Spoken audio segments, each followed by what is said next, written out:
All right, so this one we're going to talk about run-ons when you just don't have any periods. And I'm sorry to say that this is actually the most difficult one to go into your piece and find the places where you should put those periods or fanboys or semicolon or whatever. So what we're going to do first is take a look at this text.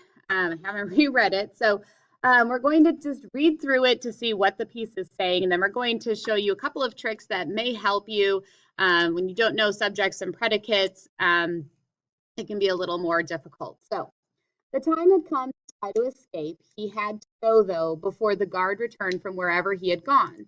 I pushed on the door, cringing as it squeaked from the exertion. I pressed myself against the wall as much as I could and began to slide down the corridor toward the door I had come through when I arrived. When I reached the exit, I braced myself before reaching out to turn the knob. I felt cool under my palm and turned it, gave way, and I let myself out into the light. I broke into a run as I heard yells behind me. The guard, no doubt realizing his mistake, the line of trees were 50 yards ahead of me. I just had to make it.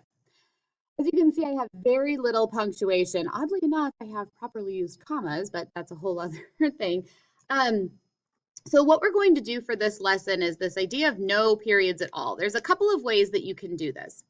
The first way that you can do it is just being conscious of where it is that you pause, because it is likely that when you are doing the writing, you are naturally pausing in these places anyway, because that's where you stop when you're reading.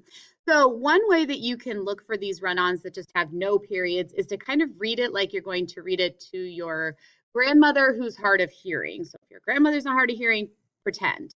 Okay, so well, probably not hard of hearing because that's going to make you read it really loudly. Please don't do that, but really slowly. So the time had come to try to escape. He had to go, though.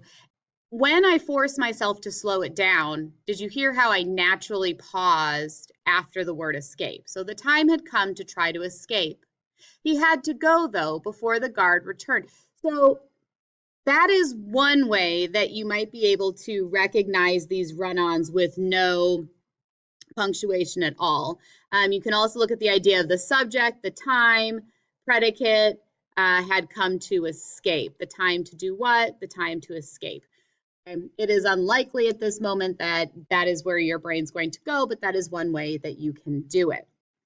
All right, so way number one, read it like you're reading it real slowly. Okay, so one, read really slowly. Okay, that forces you to pause when you are wanting to put those punctuation marks in, and then consciously say to yourself, okay, I just paused there. Did I put punctuation there? Because if you didn't, remember, punctuation isn't for you. Punctuation is for your reader, because you know how your piece is supposed to sound. It's your reader who doesn't know what it's supposed to sound like, and you use punctuation to communicate that message. Okay, the other strategy that you can use, so you can read it really slowly. The other one that you can do is right here. You can find your nouns and pronouns. Specifically, pronouns seem to be what we put at the beginning of sentences or in our ideas as we go. So as I look at this, if I go circle all of the pronouns, I have he, I, it, I, well, this is very egocentric, lots of I's. I, myself. Okay.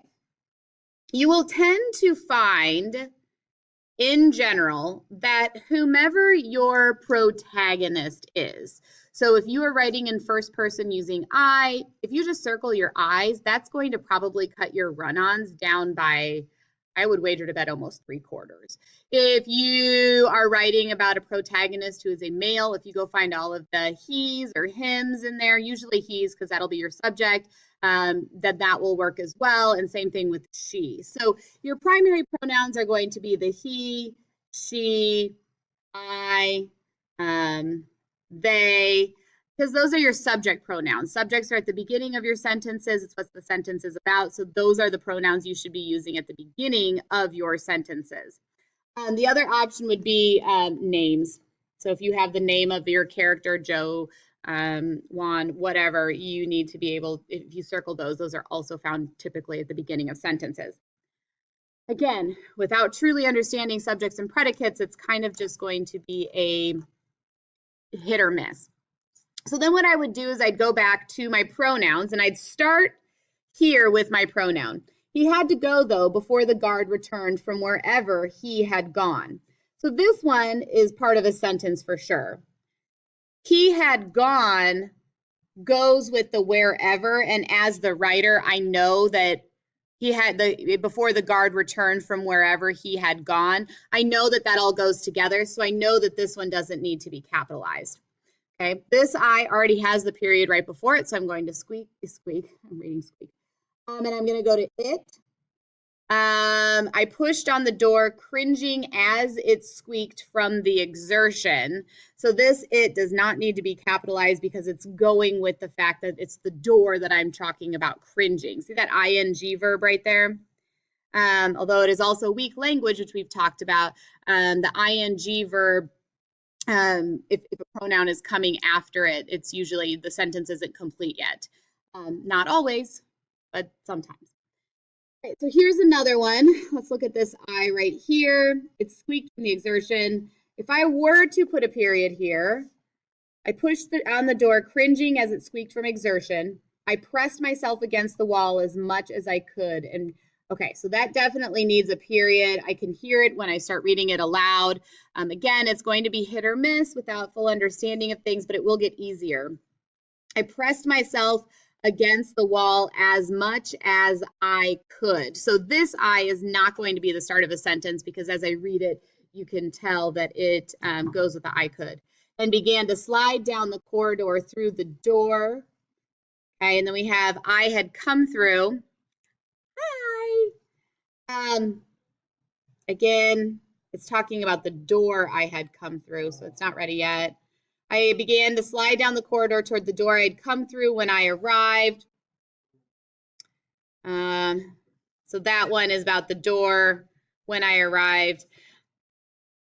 So I don't need one there because that as a whole sentence makes sense. So then if you start, if I stopped here, got at least to here, would that make sense? I pressed myself against the wall as much as I could and began to slide down the corridor toward the door I had come through when I arrived. Okay, so that makes sense to that point. Let's read this next part here. When I reached the exit, I braced myself. Okay, so this is, because it's not going to go with this. I had come through when I arrived when I reached the exit. I didn't arrive when I reached the exit. So I'm going to go ahead and put my period here. I'm going to capitalize this W, and then we're going to go, this right here ends with a comma. So this is a prepositional phrase. So I'm not going... This isn't a sentence, when I reach the exit. So I know that that's correct. So here's, I braced myself before reaching out to turn the knob. Okay, so now we're going to go to this I right here. I felt the cool under my palm. Okay, so you can see that, there we go. You can see that it has, let me close this out really fast. I didn't realize that was open. Let's see, I braced myself before reaching out to turn the knob. So here's a pronoun. So I'm going to stop there and pause and be like, okay, do I need a period? I felt the cool under my palm. I braced myself before reaching out to the knob. I felt the cool under my palm. So I can't keep going, even though it doesn't, when you read it, you're like, oh no, that's what happened when I touched the knob. But it is, you can't have I just randomly in the middle of a sentence like that, just after the turning a knob. I don't know. I felt the cool under my palm and turned. Oh, here's an it. Forgot about that one. Let's look at this one. We're going to look at this one. We're not going to look at myself. Felt the cool under my palm and turned it. So it's either and turned it, like I turned the knob, or it gave way. So if I go there, it's not going to make sense to have gave way. So we're going to have to put a period here. It gave way and I let myself out into the light. I broke into a run. So here's another I. If I put a period here, would both sides make sense? So I gave way, it gave way and I let myself out into the light. I broke into a run. Yep, that makes sense. I'm gonna put a period. I broke into a run as I heard yells behind me. Behind me, the guard, no doubt. Yells behind me, the guard. So when I'm reading this slower like this, which is how you need to read it, especially when you're first practicing these skills, this doesn't make sense after behind me. I broke into a run as I heard yells behind me.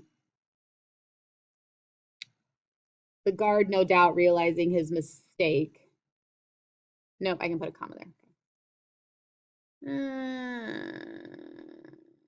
Or a dash. I could probably put a dash or even a semicolon. There's something that can go there. The reason I'm hearing the yells is because of the guard. Okay, realizing his mistake, the line of trees. So the line of trees has nothing to do with the guard anymore. So I think I need something here. I heard yells behind me, the guard no doubt realizing his mistake. The line of trees were 50, was probably because it's a single line, 50 yards ahead of me. So I need a period here. It was 50 yards ahead of me. I just had to make it. Again, here's an I, so I'm going to stop and I'm going to pause and put my finger. The line of trees was 50 yards ahead of me.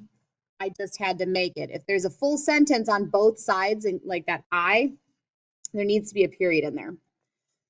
Okay, so again, what I want for you to do is go into a small section of your writing. Like, see how this one is what, 2, 4, 6, 7 lines or so. I don't want you to do much more than that, but I want for you to look at 6 or 7 lines of your text and just take a look at what you did. First, go through and see, do I have any periods in this section? Because if you do, that's not the piece, that's not the part of the piece that you should really be looking at for this activity. You do want to find a section of 7 lines or so where maybe you have 1 period, maybe 2 periods. In your notebook, it'll probably be a little bit more like half a page to a page. We have very little punctuation. Again, this type of run-on is the most difficult one to go find because there's not necessarily a pattern to how you're doing it. But if you go in and read it really slowly and go kind of line by line, so even though this isn't sentence by sentence, I can't say that, but if I go line by line, I have a place to start. And if you circle your subject pronouns, he, she, I, they, or names that you have, that will catch quite a few of them. And it'll depend to, usually, again, it's your protagonist whom you're going to spend the most time there. You can see that I wrote in first person on this one, and so there's a lot of I's. There wasn't a period before every I, so I can't go before all of them and just put a period, but I do need to start listening to where I am breaking up my sentences. Okay, don't use commas. If there's a full sentence on both sides, you need to use a period for this point, just so you can kind of get in that habit. Know that this is probably going to be tough, but you're going to be okay. Again, those pronouns will help you catch quite a few of them. So, all right, good luck. Come show me after you have given this a try. I want to see if the process worked for you. Happy revising.